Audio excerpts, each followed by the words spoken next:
Literally, the day of Dealey Plaza, fast forward. Literally, the day of Dealey Plaza, they get a witness into a Senate committee, closed-door Senate committee. Conveniently. Investigative committee. Yeah, Knew how to make deals. Johnson was a nastier, more like radical personality version of Bill Clinton before Bill Clinton. I would agree with that. He was very much a guy that was like, where's the wind blowing? All right, let's go there. Yeah, I would agree with that. That's right. And I mean, the Caro multi-volume biography just lays that out time and again. Yeah. I mean, that's Johnson. So Johnson sort of basically, or rather, the Cubans felt like they would be better with Johnson. The mob had backed Johnson during all of his campaigns as a politician. They felt they'd be better with Johnson. J. Edgar Hoover had lunch with Johnson once a week. He felt he'd be better with Johnson. Everybody pretty much felt like, the CIA felt like they'd be better with Johnson. So they wanted Johnson, and getting him on there would be tough because he's intra-party and literally the VP to this guy. Yeah. And what do you think Johnson wanted during the missile crisis? Well, he wanted the opposite of Kennedy. Yeah. Exactly. Yeah. He wanted them to go in. Yeah. And he said, we should show our strength. What are you doing? He couldn't believe they weren't going in. So, I mean, that tells them what they get out of Johnson. Sure. So now everybody's starting to like Johnson. And I found no evidence, as some people claim Johnson was involved in the conspiracy. Took the question out of my mouth. Oh, boy. Let me tell you, there's a lot of circumstantial evidence, but there wasn't enough for me to commit it to paper because I couldn't find anything solid. And if without anything solid, I just had to. Good for you. Yeah, I can't. Yeah. I can't do it. I love that. Yeah, time and again. And it's easy to talk on a podcast with you, which means I could say what I was thinking behind the pen. Right. And that's why we do it. Yeah, and I felt exactly, this is great. So I felt like there was a lot of circumstantial evidence pointing towards Johnson. For example, when they came around the turn on Elm Street, before Kennedy's hit, right. There's pictures that show Johnson hit the floor before the first shot. He's in a backup limo. He's in a couple of cars back, and almost like he knew what they were coming. Well, that's the argument, And then there's somebody said Johnson's longtime girlfriend, he wasn't faithful to Lady Bird. His longtime girlfriend, what a surprise. His longtime she wasn't a looker.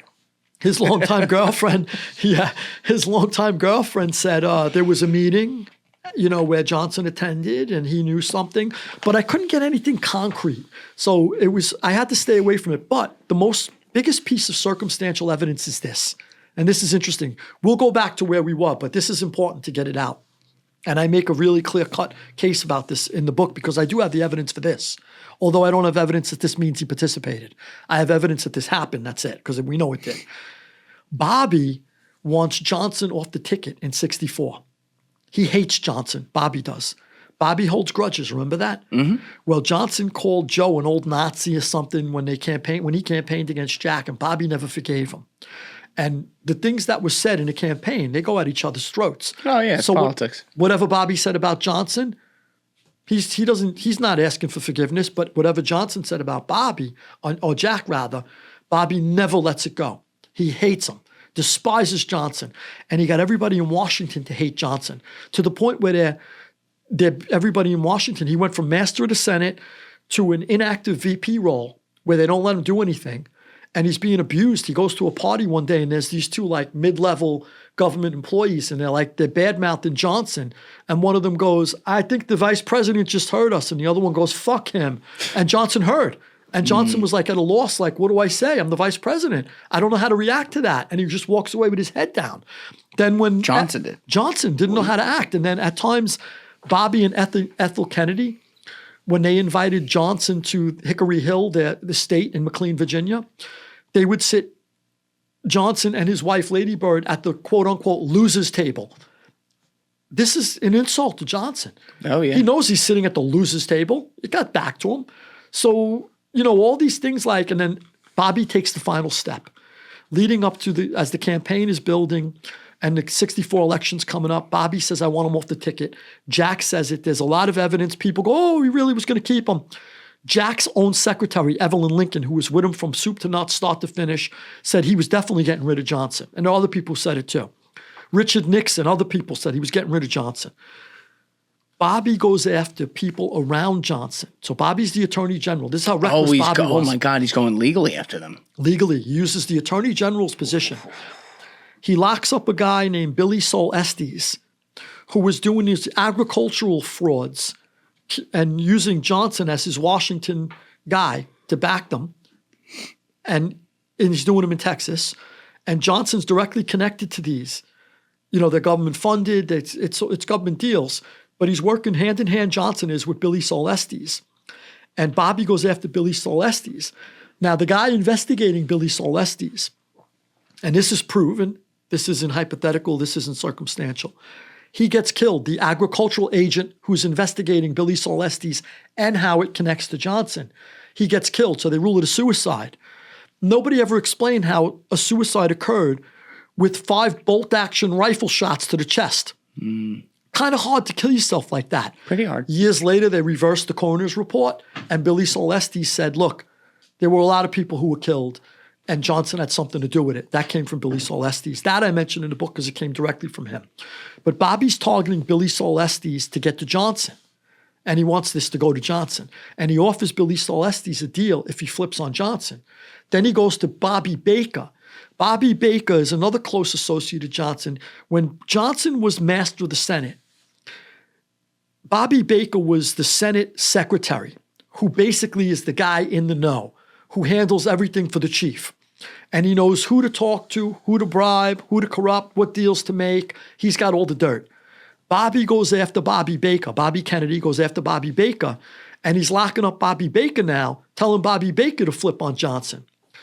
Literally, the day of Dealey Plaza, fast forward.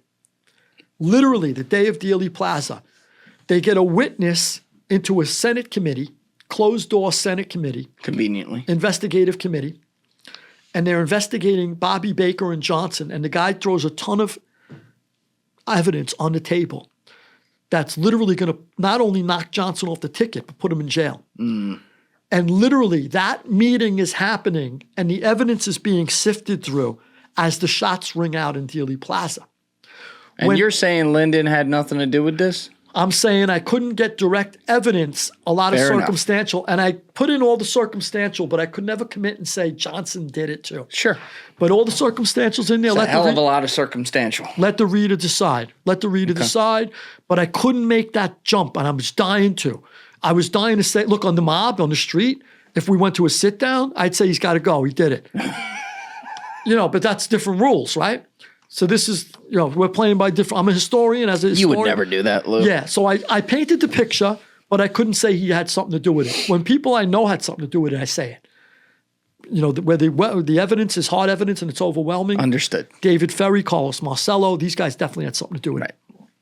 Dulles, I couldn't directly connect. I connect the Secret Service to it. We should talk about that at some point. Okay. Yeah. So Johnson, literally the guy with all the evidence, as the Senate committee, they get word that Kennedy was just killed and Johnson's top dog. And the Senate committee literally goes like this and pulls all the evidence. And the guy goes, no, give me all that back. And they go, no, this is ours now. They didn't want it now to use against Johnson. They wanted to bury it. They know he's top dog. Yeah. And that's exactly what happened. Now, there are editors who were covering this of Time or Life magazine that said, we had him. We had him by the balls. He was gone. And if we would have, if Kennedy, the shots didn't ring out in Dealey Plaza, we would have been able to take him out. Johnson was going to jail. Yeah. I quoted in the book. Yeah. Not only was he off the ticket, he's going to jail. So that said, that's God, Johnson. That changes history. Yeah, so that might be Johnson's. Look, I think what might have happened, my best, if Johnson didn't have an active role, because I couldn't prove that he did, everybody knows that Johnson will be better than Jack.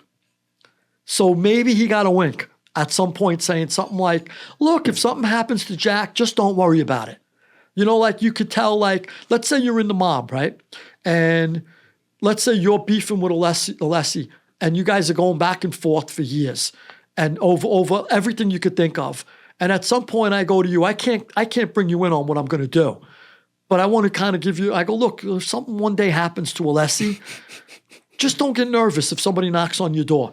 Seriously, but I don't want to tell you what's going to happen. And then maybe when you come to me and then something happens to him and you come to me and go, was that you? I go, no. I just said don't get nervous, but that wasn't me. You know, like it's like Deniability. Deniability. Yes. So maybe something like that. I don't know. But Johnson knew that when he was being sworn in, first of all, it was unnecessary to be sworn in. You automatically become the president. Wait, you don't have to be, but you still have to be sworn in. Nicholas Katzenbach, who was the stand-in attorney general for Bobby when he was incapacitated after his brother's death, and became, I think, the fill-in later. Katzenbach said they were calling all around to say, how does this work? We need a judge. Johnson was. And they said something like, it's not a rush. It's not a rush. It's automatic. But Johnson wanted it immediately on Air Force One, and he wanted Jacqueline Kennedy present. In her blood-soaked dress. Which he refused to take off. Yep. They wanted her to take it off. What a picture that is. Incredible. She goes, let them see what they did. Yep. Not let him, Oswald, see what he did. Let them see what they did.